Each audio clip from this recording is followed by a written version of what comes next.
Biasa penak senyum nyopo kok wis mecudu nyuwun pangapunten gak enak hati. Assalamualaikum warahmatullahi wabarakatuh.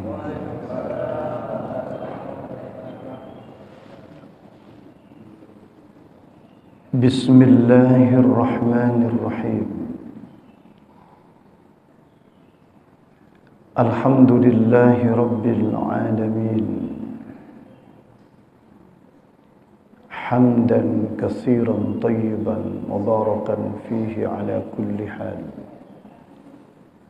Asyhadu an la ilaha illallah wa asyhadu anna Muhammadan abduhu wa rasuluh. Allahumma salli ala sayyidina Muhammadin al-Fatih lima ughliqa wal khatim lima sabaqa nasiril haqqi bil haqq wal hadi ila siratikal mustaqim wa ala alihi haqqa qadrihi wa miqdarihi al-azim. Subhanaka la ilma lana illa ma 'allamtana innaka antal alimul hakim. La haula wa la quwwata illa billahil aliyyil azim. Rabbi shrah li sadri wa yassir li amri wahlul 'uqdatam min lisani yafqahu qawli. Allahumma iftah alaina futuhal arifin waj'alna khalisatan liwajhikal karim birahmatika ya arhamar rahimin. Amma ba'du. Para bapak, para ibu jamaah Masjid Nurul Iman, alhamdulillah sedaya ingkang sangat kula mulyakaken. Mudah-mudahan kita semua menjadi hamba-hamba Allah yang dimuliakan Allah Subhanahu wa taala. Amin ya rabbal alamin. Para bapak, para ibu, alhamdulillah pagi ini kembali kita bersilaturahim di masjid yang kita cintai ini, dalam rangka kajian kitab Wasiyatul Mustafa. Terlebih pertemuan kita berada pada hari-hari yang istimewa, di mana Allah bersumpah di dalam Al-Quran, A'udzu billahi minasyaitonir rajim, wal fajri wa layalin 'ashr wasyaf'i wal watri wal layli idza yasr hal fi dzalika qasamul lidzi hijr wal fajr, demi fajar,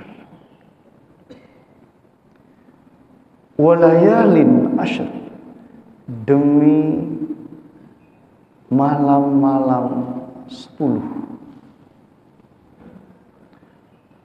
Kapan malam-malam 10 itu? Ahli tafsir berpendapat adalah malam-malam 10 hari di awal bulan Zulhijjah. Saking istimewanya 10 hari awal Zulhijjah, Allah menjadikannya sebagai sumpah dalam surat Al-Fajr. Subhanallah. Bahkan sunnah dalam sebagian kitab disampaikan selama 10 hari Dzulhijjah ini, 10 hari di awal bulan Dzulhijjah, dianjurkan ketika subuh baca surat Al-Fajr. Tapi kedawan nih, kula kuatos mangke gremeng panjenengan. Wis kate Al-Fajr lah, ala-ala mawon. Roto dawa surat Al-Fajr. Walayalin ashr, demi 10 malam di awal Dzulhijjah. Bahkan Rasulullah sallallahu alaihi wasallam bersabda, "Ma min ayyam al-amalus salihu fiha habbu ila Allah min hadhihi al-ayyam," yakni ayyamul ashr, yakni ayyamul ashr. Tidak ada hari-hari di mana beramal saleh di dalamnya lebih disukai oleh Allah dibandingkan beramal saleh pada hari-hari ini. Kapan? Ayyamul ashr, hari-hari 10 hari Dzulhijjah. Lebih-lebih disebutkan secara khusus di dalam Al-Quran, walayalin ashr wasyaf'i wal watr. Wasyaf'i, demi hari yang genap, tanggal 10 Dzulhijjah. Wal watri, demi hari yang ganjil, tanggal 9 Dzulhijjah. Nah, tentu ini ada perbedaan di antara kita sesama Muslim di Indonesia. Tanggal 9-nya berbeda, tanggal 10-nya berbeda. Monggo kita ikuti sesuai keyakinan masing-masing, dengan saling menghargai, saling menghormati. Para bapak, para ibu yang saya muliakan, kajian kita pada malam hari ini, pada pagi hari ini, para bapak, para ibu, terkait dengan tanda-tanda orang yang saleh. Di hari-hari 10 Dzulhijjah ini kita dianjurkan untuk memperbanyak amal soleh, dan kajian kita pada pagi ini adalah terkait dengan tanda-tanda orang saleh. Bapak Ibu, subhanallah, walis salihi salasu alamatin.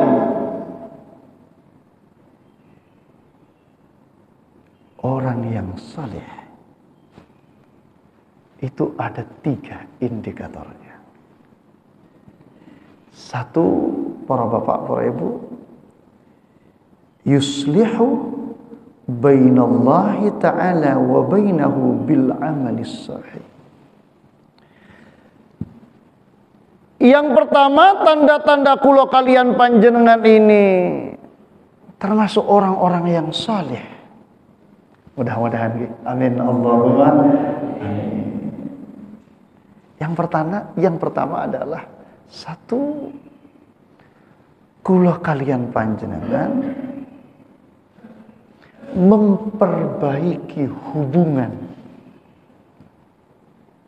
dengan Allah Subhanahu wa ta'ala dengan amal-amal soleh. Kita ini soleh apa tidak? Monggo introspeksi diri. Gimana hubungan kita dengan Allah?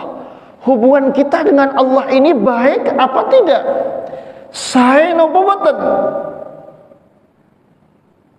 Salah satunya adalah para bapak, para ibu sekarang, karena ini hari-hari yang mulia, ini hari-hari yang istimewa, ini malam-malam yang dijadikan sumpah oleh Allah Subhanahu wa ta'ala. Malam-malam ini kita isi dengan kebaikan napa boten? Hari-hari ini kita lewati dengan kebaikan napa boten? Kalau kita benar-benar orang yang saleh, di hari-hari yang istimewa ini kita tentu membangun hubungan yang baik dengan Allah. Karena ini hari-hari di mana kita beramal saleh, membangun hubungan yang baik dengan Allah pada hari-hari ini adalah amaliyah yang paling disenangi oleh Allah Subhanahu wa ta'ala. Terlebih di hari raya kurban nanti. Para bapak, para ibu, Rasulullah sallallahu alaihi wasallam bersabda, ma'amila ibnu Adam. Ada yang menulis ma'amila adamiyun yauman nahri ahabba ila Allah ta'ala min iraqatid dam Mohon maaf, kita ini saleh apa tidak? Kita ini baik apa tidak? Orang yang baik itu tanda-tandanya dia bisa membangun hubungan yang baik dengan Allah. Salah satu indikatornya adalah para bapak, para ibu, di hari-hari yang istimewa, lebih-lebih nanti pada hari raya kurban, ada amaliyah yang sangat luar biasa. Bahkan tidak ada amal yang paling disukai oleh Allah pada hari raya kurban itu dibandingkan amal ibadah iraqatid dam, mengalirkan darah, menyembelih kurban atau berkurban. Tidak ada amal yang paling dicintai oleh Allah di hari raya kurban dibandingkan ketulusan hati kulo kalian panjenengan mengalokasikan rizki. Mungkin 3 juta, mungkin 3 juta sekian, semata-mata satu menjalankan perintah Allah. Karena kurban itu satu perintah Allah. Allah berfirman, "Inna a'tainakal kautsar fasholli li rabbika wanhar." Fasalli, maka salatlah li rabbika, karena Tuhan, wanhar, dan sembelihlah hewan kurban. Kurban itu satu perintah Allah. Yang kedua, para bapak, para ibu, kurban itu adalah syiar. Makanya mohon maaf, mungkin ada yang punya nalar lebih rasional, lebih efektif mungkin, bahkan lebih praktis pelaksananya. Ngapain repot-repot beleh sapi, beleh wedus? Kan enak diberikan uangnya. Cara tiang mriki ditumi duit karo ditumi daging, kira-kira seneng pundi? Nek kula seneng ditum-tuman duit. Nyuwun pangapunten. Biasanya teng mriki nek kurban angsal berapa kiloan? 10 kiloan per orang? Mboten nggih, mboten nggih. Angsal pinten? 1 kilo atau 2 kilo lah, taruhlah 2 kilo. Taruhlah harga yang paling rendah daging 1 kilo, taruhlah 100.000, taruhlah sakmoten yang paling rendah. Nek mestinya angsal 2 kilo kan berarti dapat 200.000. Enten tiang nggih bagi-bagi uang 200 ribuan, bagi-bagi daging 2 kiloan. Kira-kira jenengan milih pundi? Subhanallah, ketoknya seneng duit gitu. Nyuwun pangapunten. Sami lah kali kula sami. Padha-padha seneng ya karo duit niku. Ngapunten. Saestu. Kalau kita nalar secara rasional, ngapain repot-repot menyembelih kurban? Kan dibagikan uangnya saja. Satu, efektif, tepat sasaran mungkin, berikan kepada orang-orang tak berpunya. Yang kedua, praktis, mudah, ringan, gampang, gak ribet. Nyuwun pangapunten. Dan para bapak, para ibu, la haula wala quwata illa billahil aliyil azim. Ringan, mudah. Ngapain repot-repot? Mohon maaf, para bapak, para ibu, kita beragama itu bukan persoalan logis. Kita beragama itu bukan persoalan praktis, bukan persoalan efektif. Kita beragama itu satu, mengikuti perintah. Karena sudah diperintah. Jangankan hanya kambing, anak pun harus dibawa ke tempat penyembelihan oleh Kanjeng Nabi Ibrahim alaihissalam. Kenapa? Perintah. Sampun perintah. Cara enak-enakan. Aduh, wis duwe ae. Nyuwun pangapunten. Ini perintah, gak bisa dinalar. Nyuwun pangapunten nggih. Memang ada dalam agama itu hal-hal yang gak bisa dinalar secara rasional. Ada banyak hal. Coba jangan mikir orang haji nih dulu, orang haji. Ngapain berlari-lari di antara bukit Safa dan Marwah? Kalau Ibunda Hajar dahulu cari air sebagai asupan buat dirinya dan putranya yang masih belia. Bapak Ibu yang saya muliakan, itulah kita beragama. Ada hal-hal di dalam agama itu yang kadang nalar kita nggak nutut. Maka kembalikan. Kita beragama itu satu, mengikuti perintah. Yang kedua, kenapa kita repot-repot berkurban? Bapak Ibu, karena kurban ini adalah syiar. Syiar nih kenapa? Lambang keagungan agama Allah Subhanahu wa ta'ala. Allah berfirman, a'udzubillahi minasyaitonirrajim. Wal budna ja'alnaha lakum min sya'airillah. Dan onta-onta itu, kata Allah, kami jadikan buat kalian min sya'airillah, di antara syiar lambang kebesaran keagungan agama Allah Subhanahu wa ta'ala. Inilah Islam. Islam itu apa? Antara lain bagi-bagi daging, menyembelih onta, menyembelih sapi, menyembelih kambing. Tapi ini kula jenengan ojo sampai beleh unta, dipidana. Unta ini soalnya teng kebun binatang. Ngapunten, para bapak, para ibu, la haula wala quwata illa billahil aliyil azim. Kita berkurban itu kita mengagungkan, memuliakan syiar lambang kebesaran agama Allah Subhanahu wa ta'ala. Makanya dalam fikih Islam, para bapak, para ibu, kita yang berkurban dianjurkan itu datang hadir untuk menyaksikan. Sebagaimana Rasulullah sallallahu alaihi wasallam berpesan kepada Ibunda Fatimah radhiyallahu anha, "Ya Fatimah, qumi ila udhiyatik washhadiha." Nah, ayo berdiri nak, saksikan kurbanmu itu. Kita yang berkurban datang, saksikan kurban kita. Kita yang tak berkurban juga datang untuk menyemarakkan syiar agama Allah. Bukan untuk minta daging, bukan, tapi semata-mata untuk mengagungkan syiar kebesaran agama Allah Subhanahu wa ta'ala. Jadi para bapak, para ibu yang saya muliakan, la haula wala quwata illa billah, kurban itu adalah syiar.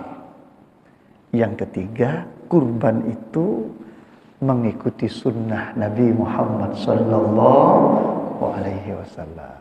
Jadi Rasulullah itu sejak kurban disyariatkan pada tahun kedua Hijriah sampai Rasulullah meninggal, Rasul setiap tahun pasti berkurban.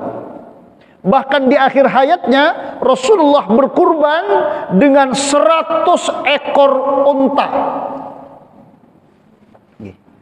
Nek per unta misalnya mohon maaf 10 juta mawon kali 100. Nggih. Kali 100. Pinten? Nggih, sak M nggih. 1 M. Nek 10 juta. Napa nggih unta niku angsal 10 juta. Kula boten semerem nggih. La haula wala quwata illa billahil aliyyil azim. Di akhir hayatnya Rasulullah berkorban 100 ekor unta. Disembelih di Mina ketika Rasulullah melakukan hajatul wada, haji, dan itu satu-satunya hajinya Rasulullah di akhir hayat Rasulullah pada tahun ke-10 Hijriah. Bapak Ibu, kurban itu mengikuti sunnah Nabi Muhammad sallallahu alaihi wasallam. Insyaallah sing rawuh niki kurban sedaya to nggih. Saestu nggih. Alhamdulillah. Sing boten kurban nggih, kurban perasaan mawon lah. Pokoknya rawuh teng mriki nggih, rawuh. Nggih, ini amal soleh yang paling dicintai oleh Allah. Saestu kita sebagai hamba Allah yang saleh, mudah-mudahan satu di antara tanda-tanda hamba Allah yang saleh itu, kita adalah bisa membangun hubungan yang baik dengan Allah. Dengan apa? Bil amali saleh. Membangun hubungan yang baik dengan Allah dengan amal saleh. Tiba saatnya amal saleh yang paling dicintai oleh Allah. Apa itu? Kurban. Bahkan disebutkan dalam hadis Rasulullah sallallahu alaihi wasallam, wa innaha la ta'ti yaumal qiyamah biquruniha wa adlafiha wa asy'ariha. Kurban itu kelak akan hadir di hari kiamat lengkap dengan tanduk, bulu dan teracanya. Ustaz, berarti kelak di hari kiamat itu banyak sapi, banyak wedus. Kalau saya mikir ngoten. Kita yakini kebenaran hadis Rasulullah. Kita tidak tahu teknisnya seperti apa nanti. Wallahu a'lam. Kita serahkan kepada Allah. Ini adalah sabda Rasulullah sallallahu alaihi wasallam. Wa inna ad-dama la yaqa'u minal ardi qabla an la yaqa'u minallah qabla an yaqa'a 'alal ardi. Bapak Ibu, sebelum tetesan darah itu menitis ke permukaan tanah, Allah sambut. Allah sambut tetesan darah kurban itu sebelum menitis ke permukaan tanah. Terlebih dahulu Allah sambut darah itu. Wa inna ad-dama la yaqa'u minallahi bimakanin qabla an yaqa'a minal ardh. Subhanallah. Apa kata Rasul? Fatibu biha nafsah. Lapangkan dada kalian. Lapangkan dada kalian. Ngapunten. Kita sekarang sedang diuji oleh Allah. Keimanan kita diuji oleh Allah. Kesolehan kita diuji oleh Allah. Soleh napa boten? Iman nopo eman. Iman nopo eman. Nama masjid kita ini nopo? Nurul Iman. Nopo Nurul Eman. Nurul Iman apa Nurul Eman? Nurul Iman. Keimanan kita sekarang diuji oleh Allah Subhanahu wa taala. Iman apa eman? Saestu. Saleh napa boten? Karena tiba saatnya kita untuk beramal saleh yang paling disenangi oleh Allah Subhanahu wa taala. Masya Allah. Kenapa? Karena kita mengikhlaskan sebagian rezeki kita untuk kita tabungkan. Bukan, mohon maaf, orang kurban itu sejatinya kita nabung. Cuma nabungnya kepada Allah. Subhanallah.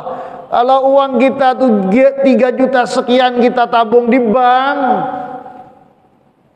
alhamdulillah. Mungkin kita bisa menikmati suatu saat.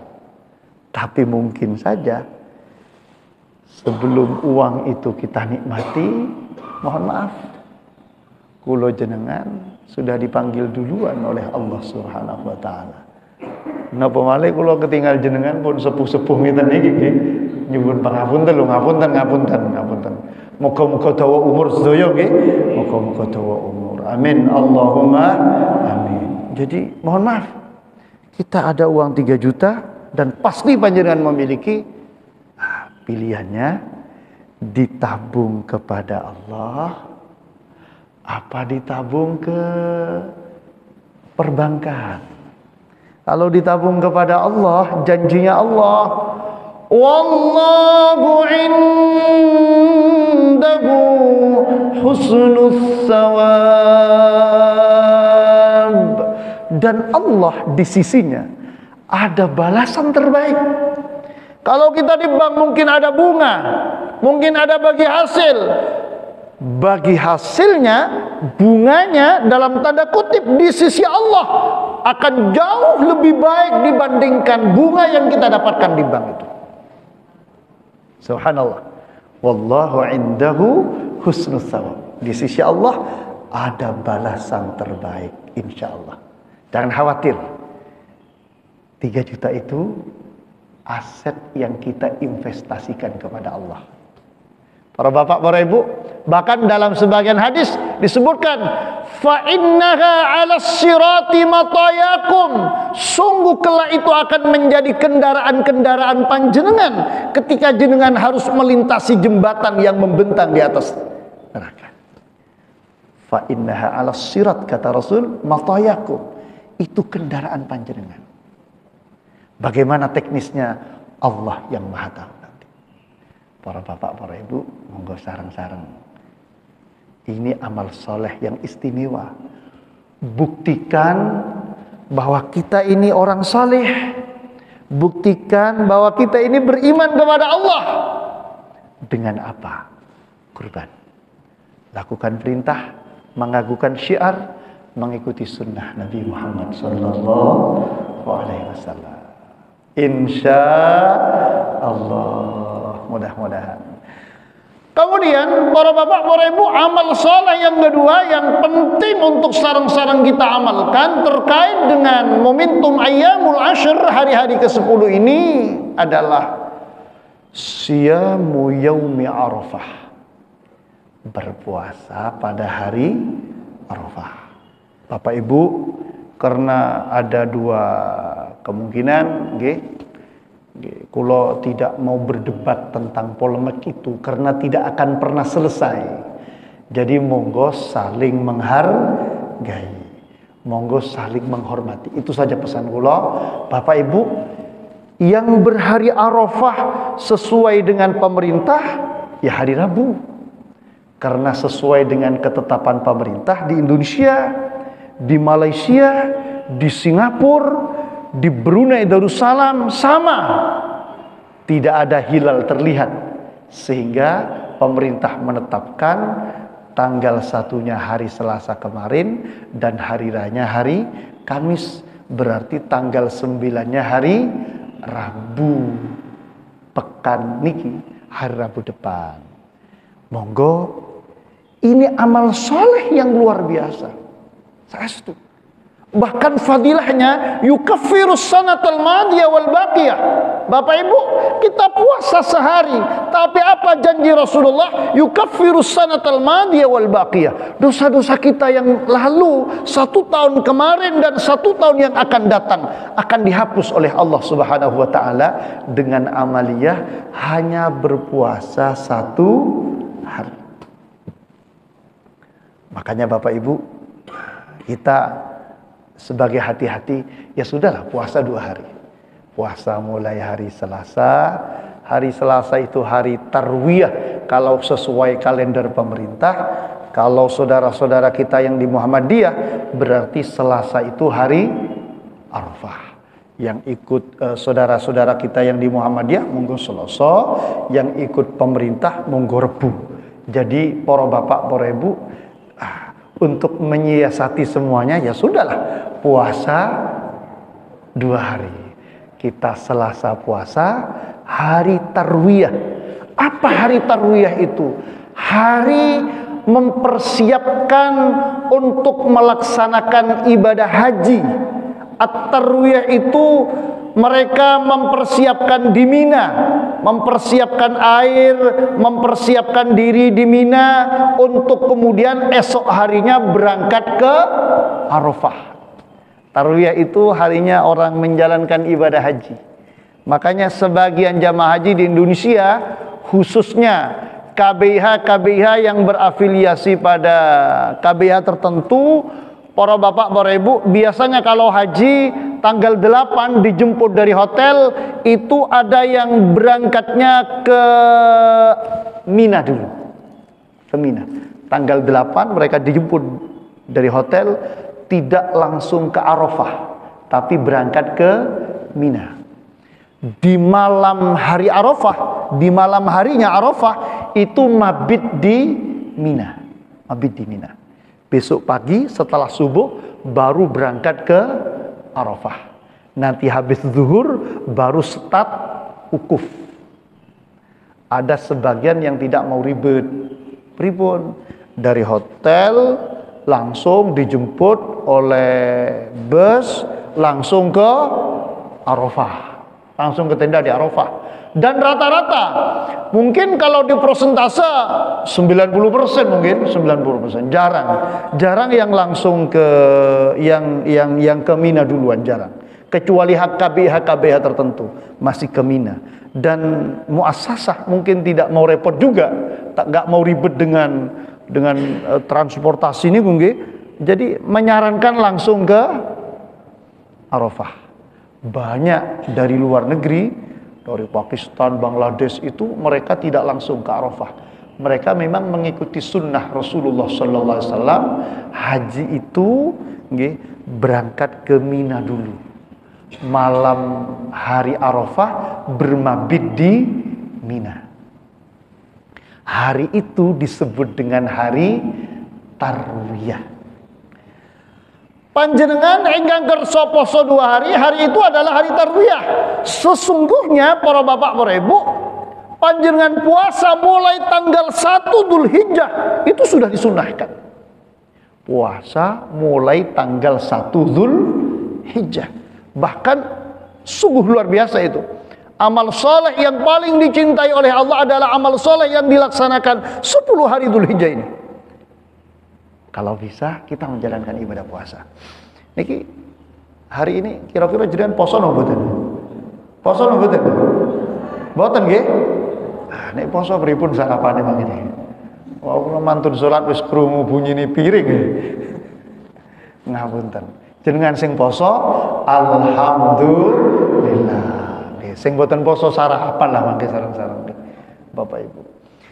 Jadi bagi kita mohon maaf, supaya untuk menghindari polemik itu, ya sudahlah, puasanya ikut hari Selasa, hari Tarwiyah puasa, kemudian hari Rebunya juga puasa, yang hari raya Kemis, yang hari raya Rebu, kempun Selasa nggih poso, itu hari Arafah. Di Indonesia seperti itu. Bagaimana di Arab Saudi? Di Arab Saudi wukufnya hari Selasa. Di Arab Saudi itu wukufnya hari Selasa. Di Arab Saudi wukufnya hari Selasa. Para bapak, para ibu yang saya muliakan, la haula wala quwata illa billahil aliyil azim. Yang jelas para bapak, para ibu, monggo sareng-sareng kula kalian panjenengan sareng-sareng satu nopo? Kurban. Yang kedua puasa hari Arafah. Yang kedua puasa hari Arafah. Ini amal soleh yang fadilahnya luar biasa. Bahkan para bapak, para ibu, ini yang paling dicintai oleh Allah Subhanahu wa ta'ala. Pun yang kedua, apa tanda-tanda orang yang soleh? Tanda-tanda orang yang soleh itu wa yuslihu dinahu bil amal. Wa yuslihu dinahu bil amali. Mohon maaf, Bapak Ibu, orang yang soleh itu beripun? Dia selalu berusaha memperbaiki agamanya, mengevaluasi keimanannya, mengevaluasi ibadahnya. Subhanallah. Para bapak, para ibu, sebab kula kalian panjenengan semakin bertambah hari, semakin bertambah pekan, semakin bertambah bulan, semakin bertambah tahun, bukan semakin lama hidup kita, tapi berarti semakin berkurang jatah hidup kita. Maka kita yang baik selalu mengevaluasi diri kita, selalu mengevaluasi agama kita, ibadah kita, hubungan kita dengan Allah Subhanahu wa ta'ala. Dan yang ketiga, para bapak, para ibu, Masya Allah, niki yang menjadi catatan penting juga buat kita. Wa yardo linnasi ma yardo linafsihi. Wa yarda linnasi ma yarda linafsi. Dan dia, tanda-tandanya orang yang baik itu, dia lega, ridho dengan apapun yang terjadi buat orang lain, Subhanallah, ada tetangga diberi kenikmatan oleh Allah Subhanahu wa taala, diberi rizki oleh Allah, diberi kekayaan oleh Allah, ketok tonggo alhamdulillah bangun omah kok tambah gede. Wa yardha linnas ma yardha li nafsihi.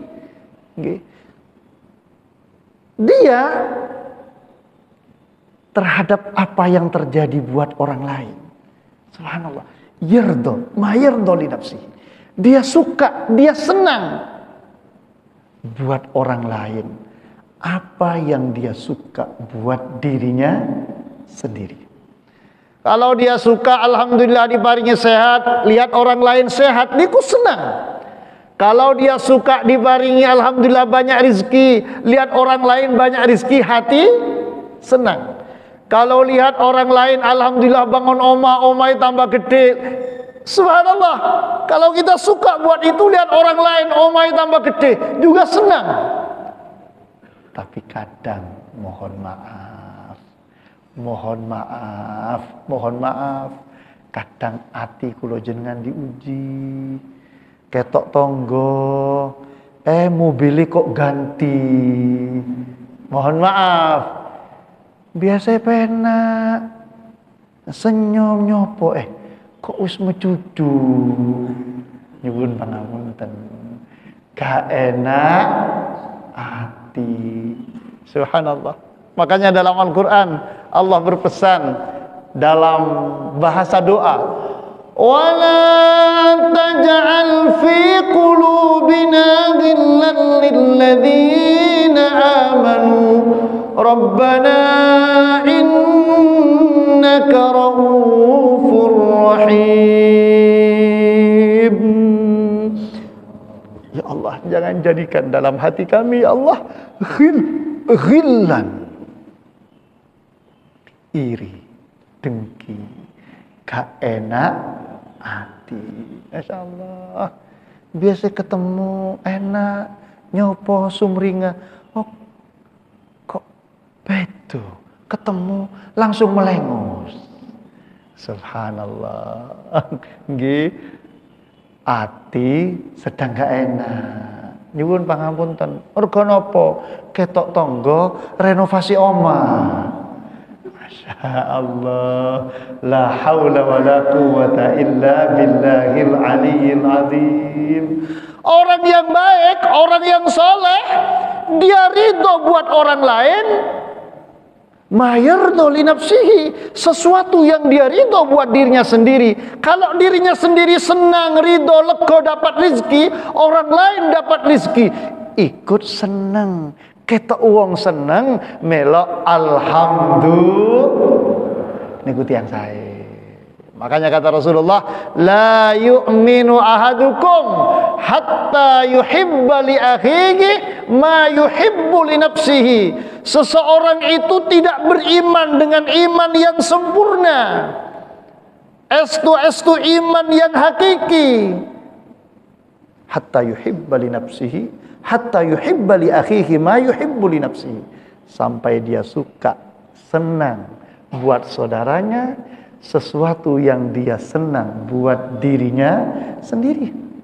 Kalau dirinya sendiri dapat, subhanallah, dapat rezeki senang, orang lain dapat rezeki ikut senang. Itulah orang yang beriman, itu orang yang soleh. Subhanallah. Kadang nek dipikir lah iya.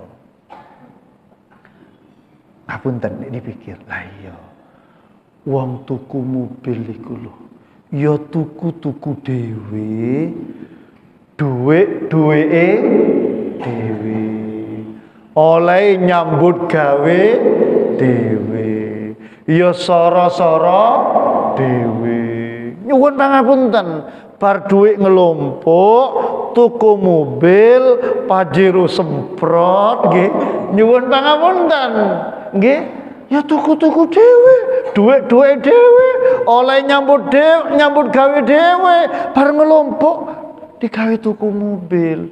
Lapo tanggane sing gak enak ati. Nggih. Lah wong tuku dhewe kok. Duwe ya duweke dhewe.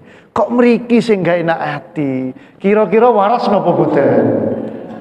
Ngapunten lho, ngapunten. Ini para bapak, para ibu, tanda-tanda orang yang soleh. Kita kalau benar-benar soleh, kita kalau benar-benar beriman, yakin saudara kita dapat rezeki, bisa beli mobil. Siapa yang ngasih? Hakikatnya adalah Allah. Allah kasih dia kekuatan, Allah kasih dia kesehatan, Allah kasih dia pekerjaan. Akhirnya Allah kasih rezeki, Allah kasih kemampuan untuk beli mobil. Allah saja ngasih. Kenapa kita nggak lilo?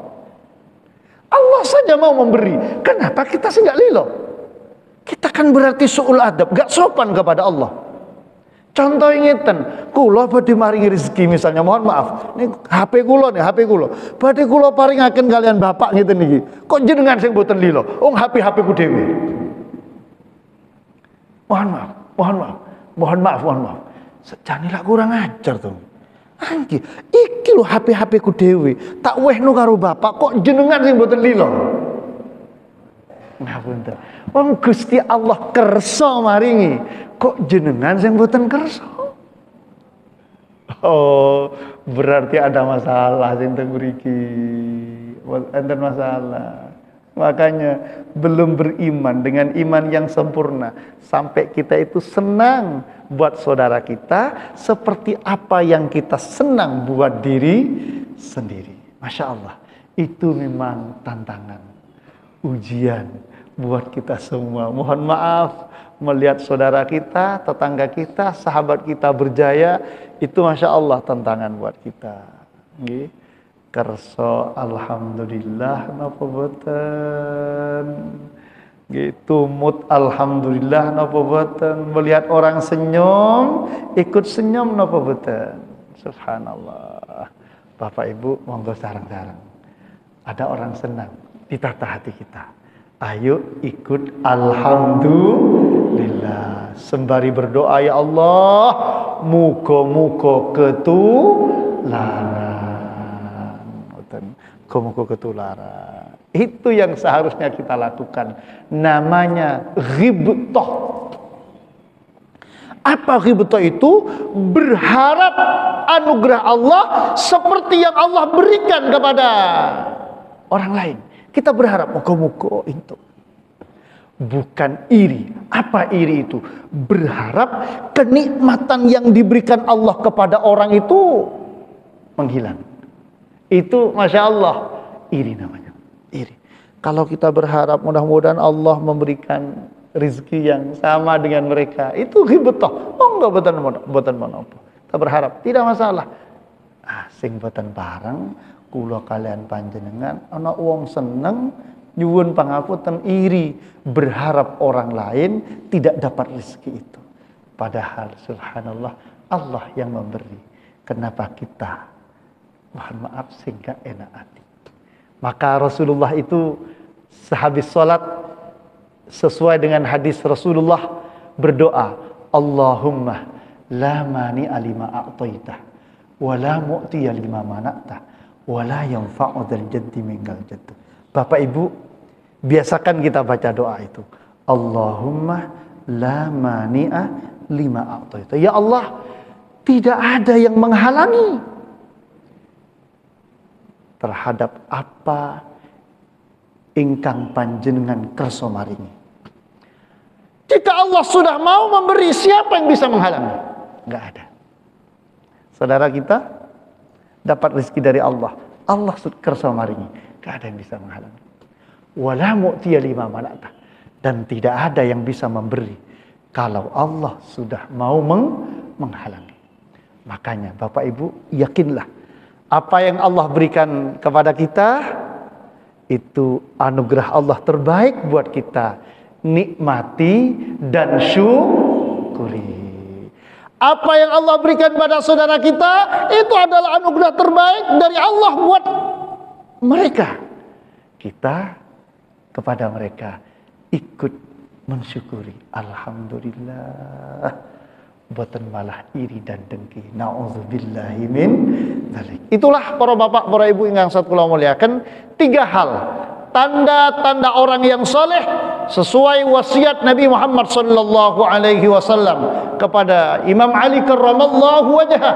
Apa orang yang saleh itu tanda-tandanya? Dia membangun hubungan yang saleh dengan Allah. Dia selalu mengevaluasi agamanya, memperbaiki agamanya. Dan yang ketiga, dia merasa lega, senang, ridho melihat orang lain merasakan sesuatu, merasakan kebahagiaan, kesenangan, kekayaan, dan seterusnya. Itulah, mudah-mudahan para bapak, para ibu, pesan singkat ini bermanfaat buat kita semua untuk memperbaiki agama kita, hubungan kita dengan Allah Subhanahu wa taala. Amin. Allahumma amin. Selanjutnya monggo, mungkin ada yang mau kita dialogkan. Kula sumanggaaken. Masih ada waktu 5 menit. Inggih, monggo, Pak. Alhamdulillah. Assalamualaikum warahmatullahi wabarakatuh. Waalaikumsalam warahmatullahi wabarakatuh. Seperti ini yang akan terjadi, Ustaz.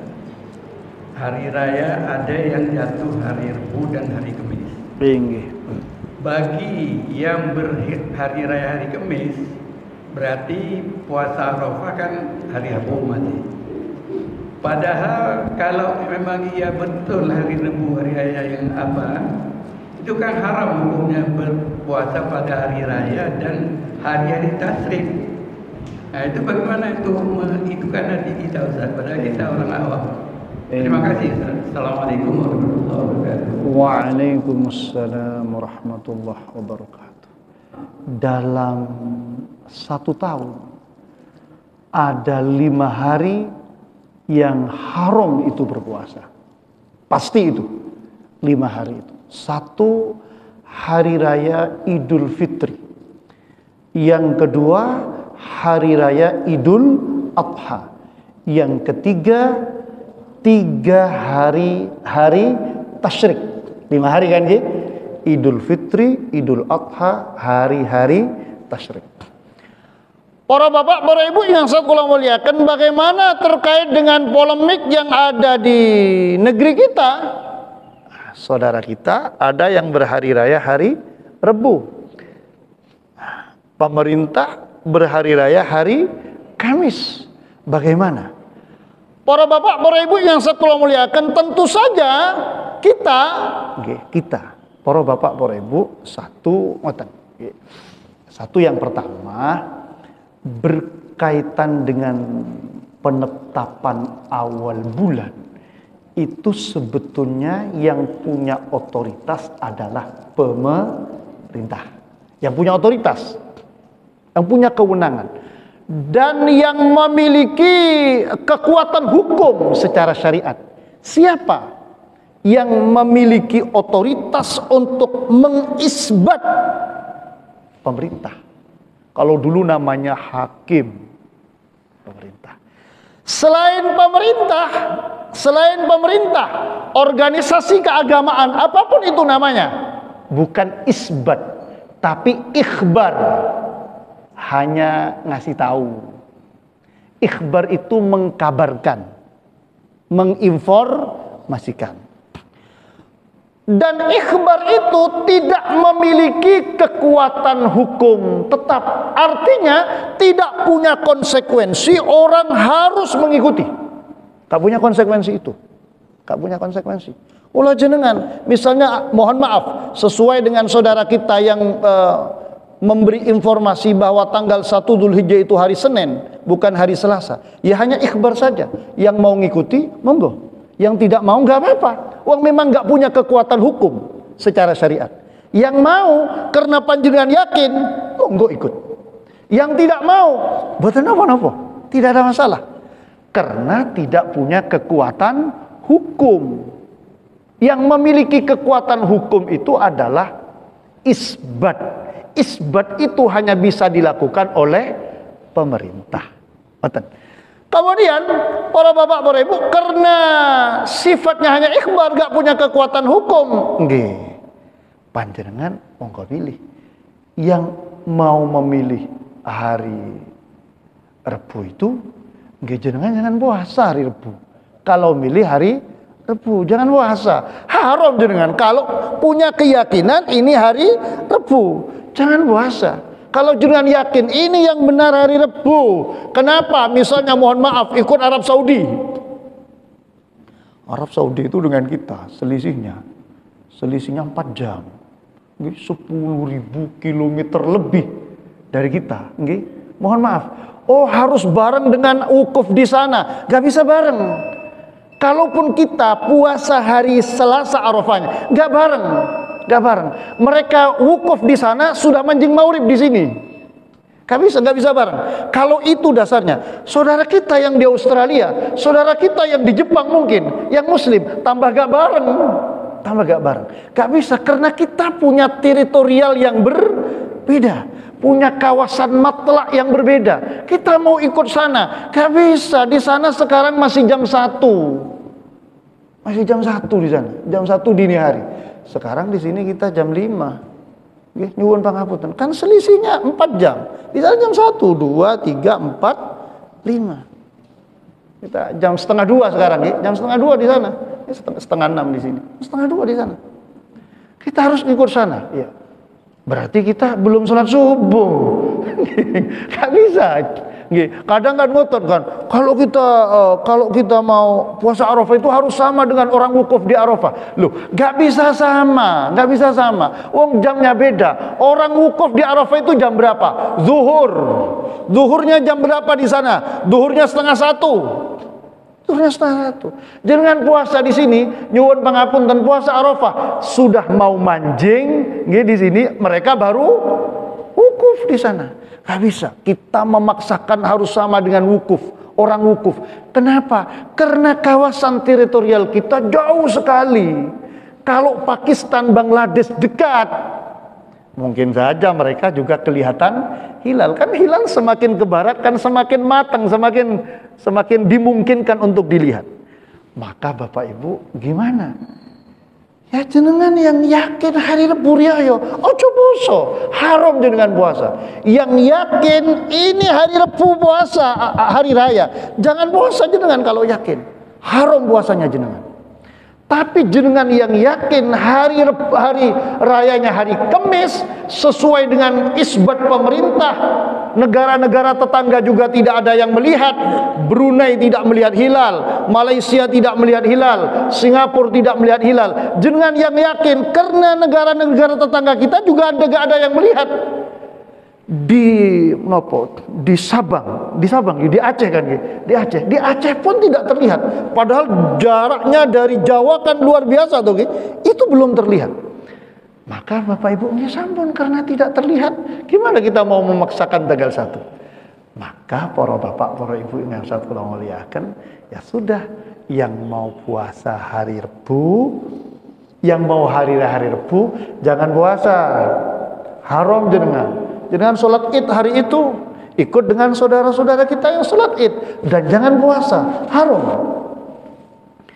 Jangan yang puasa hari Senin, Kamis, ya sudah hari Rebu puasa. Kenapa? Karena keyakinan kita ini hari tanggal 9 Dzulhijjah sesuai dengan hasil sidang isbat pemerintah. Ya kita sunnah puasa. Loh, apa enggak haram Ustaz wong hari raya? Wong hari raya besok kok keyakinan kita, bukan hari ini. Loh gimana kalau misalnya benar-benar hari Rebu? Kita tidak tahu. Semua kelak akan ada masanya. Mana yang benar, mana yang salah di hadapan Allah Subhanahu wa taala. Kita secara syariat nahnu nahkumu bidzawahir. Kita secara syariat mengikuti hukum bidzawahir, dengan yang tampak. Gimana yang tampak? Hilal tak terlihat, ya sudah. Ini bidzawahir. Wallahu yatawallas sarair. Urusan gimana kenyataannya Allah yang Maha tahu. Ngoten nggih? Jadi jenengan mohon maaf yang berhari raya Rebu ojo poso lho nggih. Ojo poso. Dosa jenengan poso kalau jenengan hari raya hari Rebu. Sing aneh niku kan ngeten, sing aneh ngeten. Pripun? Wis ngapunten, riyayane dina Kamis tapi beleh kurban hari Rebo. Gak kanti, kepingin ndang yatim. Lah niki kan aneh, keyakinannya riyaya niki Kamis tapi kurban ini dibeleh hari Rebo. Mergo napa? Kepengin ndang nyate. Wah niki masalah niki. Nyuwun pangapunten. La haula wala quwata illa billah. Niki guyon kula nyuwun pangapunten. Nggih, sampun nggih, jelas kan nggih? Jelas insyaallah pun. Pokoknya prinsipnya kita saling menghargai, kita saling menghormati. Yang paling mulia kelak di hadapan Allah itu yang paling takwa. Siapa yang paling takwa? Orang yang hatinya subhanallah dekat kepada Allah, bukan yang saling menyalahkan, bukan yang saling merendahkan, bukan yang saling caci maki, bukan itu. Kita tetap saling menghargai, saling menghormati. Kita serahkan kelak kepada Allah. Yang ikut dulur-dulur Muhammadiyah, monggo dengan serahkan kepada mereka yang mengambil keputusan. Kita yang ikut pemerintah, ya sudah serahkan pada pemerintah yang ambil keputusan. Semoten mawon. Enak buat kita nggih, nyuwun pangapunten. Mudah-mudahan para bapak, para ibu bermanfaat bersamaan ridha Allah Subhanahu wa taala. Oh nggih, wonten malih nggih, monggo Ibu, monggo.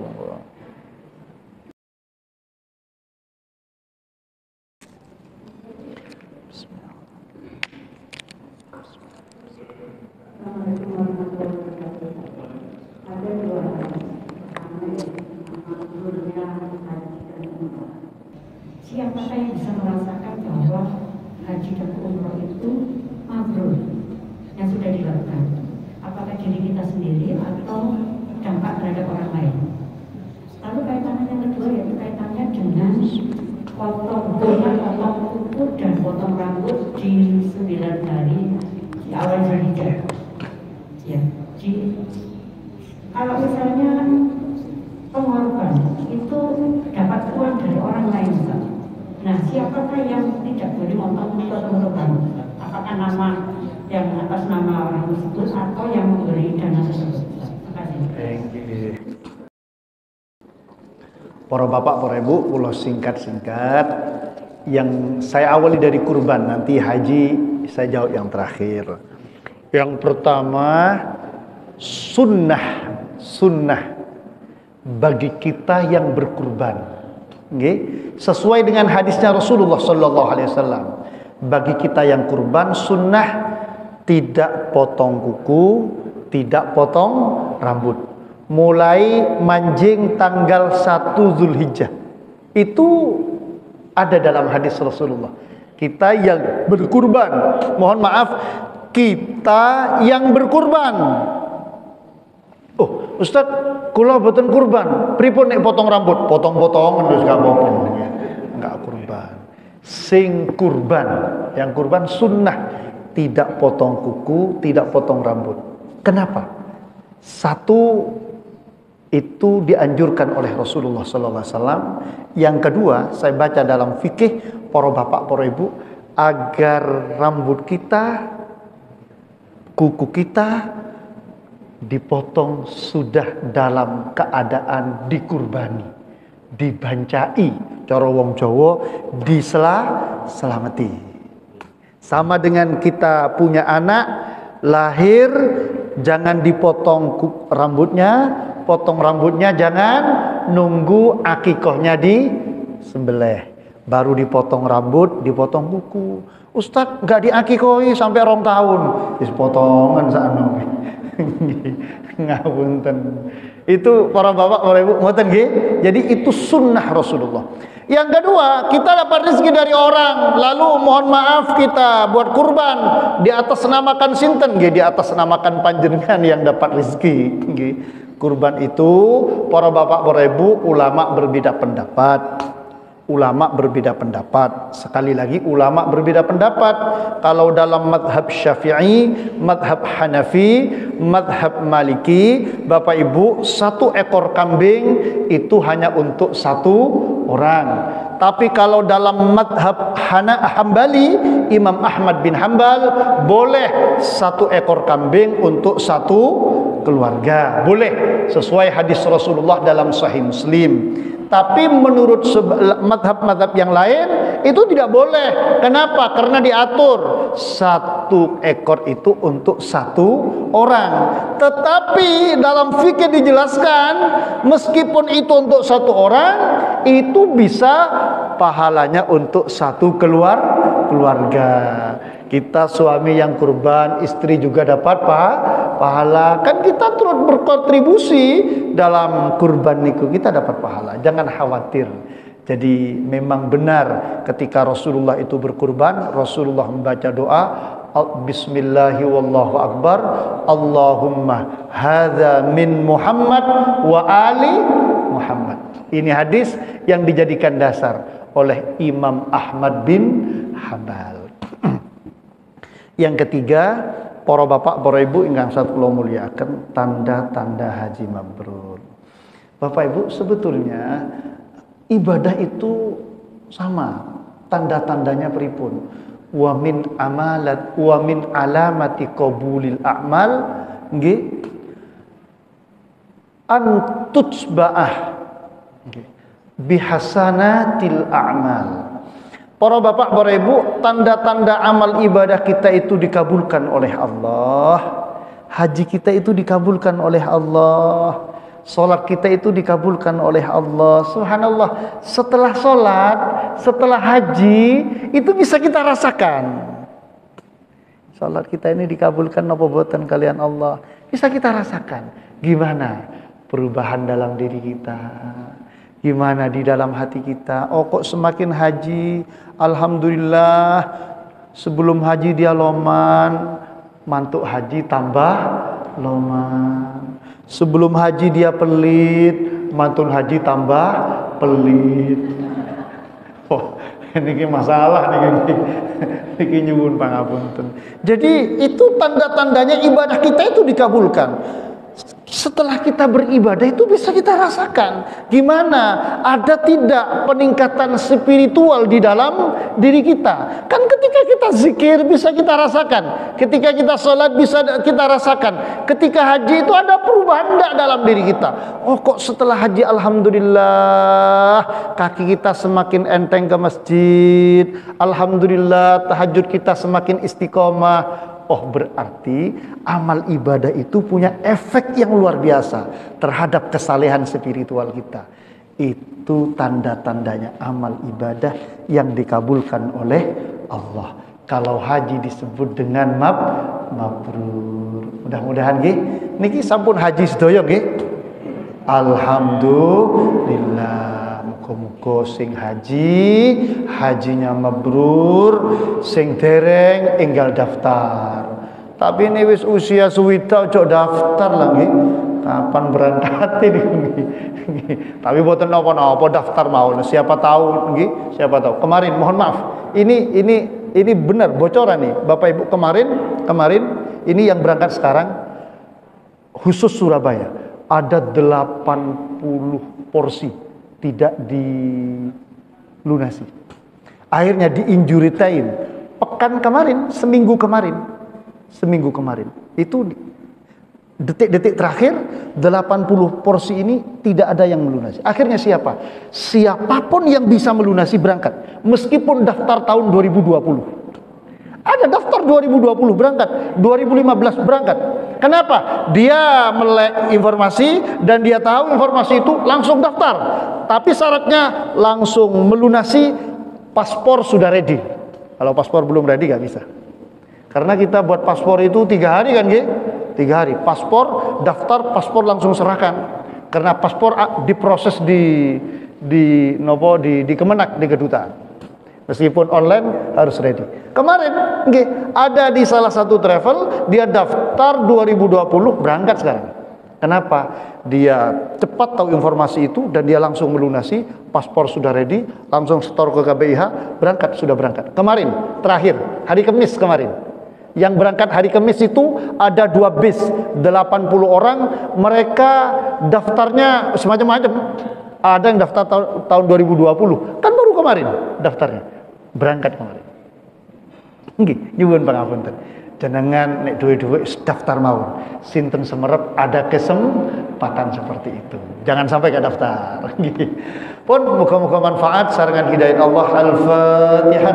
A'udzubillahi minasyaitonir rajim. Bismillahirrahmanirrahim. Alhamdulillahirabbil alamin. Arrahmanir rahim. Maliki yaumiddin. Iyyaka na'budu wa iyyaka nasta'in. Ihdinas siratal mustaqim. Siratal ladzina an'amta 'alaihim ghairil maghdubi 'alaihim waladdallin. Subhanakallahumma bihamdika asyhadu an la ilaha illa anta astaghfiruka wa atubu ilaik. Pangapunten ingkang kathah, matur nuwun. Wassalamualaikum warahmatullahi wabarakatuh. Alhamdulillah, alhamdulillah. Matur nuwun. Masyaallah.